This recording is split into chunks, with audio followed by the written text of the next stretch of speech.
Je m'appelle Antoine Poincaré, je travaille chez AXA Climate depuis 2021. J'ai lancé la Climate School, une offre de formation à destination des entreprises pour comprendre comment la transition environnementale vient redéfinir tous les métiers d'aujourd'hui. Et aujourd'hui, on va essayer de prendre ensemble quelques grands métiers et de comprendre comment la transition environnementale vient les toucher évidemment et puis de vous donner des conseils sur ce que vous pouvez faire au quotidien.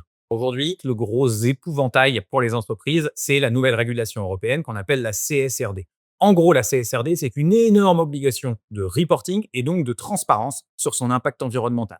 Toutes les boîtes de France, alors pas tout à fait toutes les boîtes de France, mais plus de 50 000, sont obligées de déclarer à la fois sur l'eau, le changement climatique, la biodiversité, mais aussi des enjeux sociaux, ce qu'ils font, comment ils le prennent en compte et les impacts que ça peut avoir sur leur business. L'idée, c'est une obligation de transparence pour que les citoyens et les investisseurs puissent correctement évaluer une entreprise. Ça paraît facile comme ça. Le problème, c'est que des données sur lesquelles on va devoir reporter, il y en a plusieurs milliers par entreprise. Et donc, évidemment, c'est un gros, gros chantier. Alors, quand on travaille en RH, le truc, c'est que la transition environnementale, elle est extrêmement, extrêmement protéiforme, extrêmement diverse. Si on prend quelques enjeux pour s'en convaincre, il y a évidemment un enjeu de sécurité au travail. Si vous avez une boîte internationale, si vous avez des gens qui bossent à l'autre bout du monde, mais aussi si vous avez des gens qui bossent en France, qu'est-ce qu'on fait quand il fait 45 degrés dehors? Est-ce que votre contrat il précise que si vous avez des collaborateurs qui travaillent dehors, ils devraient se mettre à l'abri?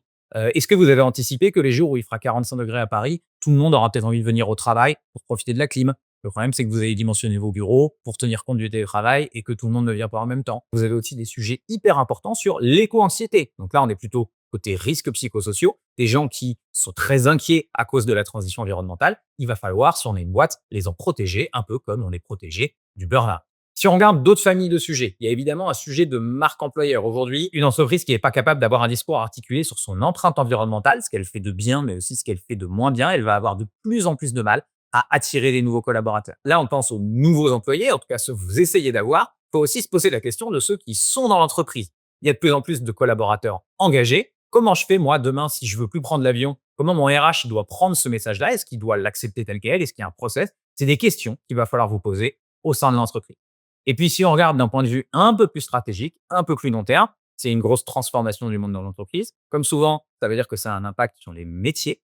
Est-ce que vous avez bien toutes les compétences dans votre entreprise pour répondre à ça? Est-ce que face à l'inflation réglementaire, vous avez assez de monde dans les équipes financières? Est-ce que vos juristes, ils sont correctement formés aux nouveaux risques climat? Est-ce que vos commerciaux, ils savent expliquer la politique RSE de la boîte? Tout ça, c'est des questions qu'il faut vous poser pour former à la fois les salariés existants et puis anticiper les nouvelles compétences dont vous aurez besoin. Alors, si on est dans une direction RH aujourd'hui, c'est quoi les trois, quatre premières choses qu'on peut mettre en place? Alors évidemment, ça dépend de la boîte, mais il y a quand même des points communs.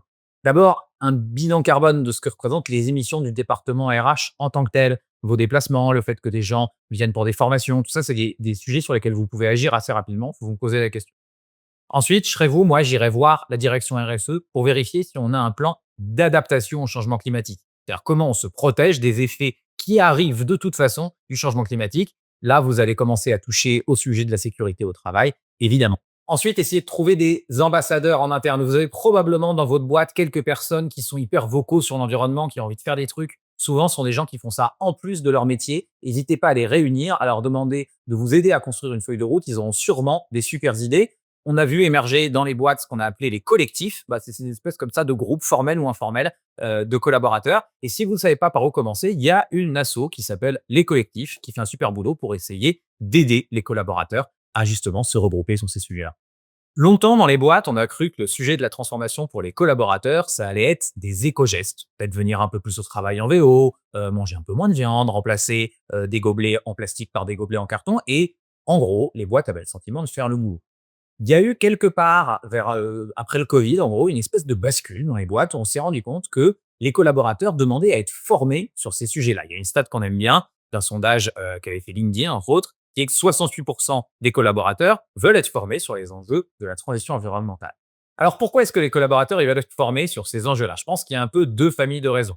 D'abord, il y a un peu la fameuse quête de sens. On sait qu'on a tous aujourd'hui envie de comprendre l'impact de son travail, d'avoir un travail qui fait du bien à la société et donc évidemment, être formé à l'écologie, ça fait partie des sujets qu'on peut attendre d'un employeur. Mais je crois qu'il y a aussi quelque chose de tout bête qui est au sujet de l'employabilité. Les gens comprennent bien que dans un monde qui se transforme, demain, les compétences vertes, elles auront de la valeur. Exactement comme aujourd'hui, les compétences digitales ont de la valeur. Et donc, j'attends de mon employeur, notamment en France, qui me donne les outils pour rester employable demain.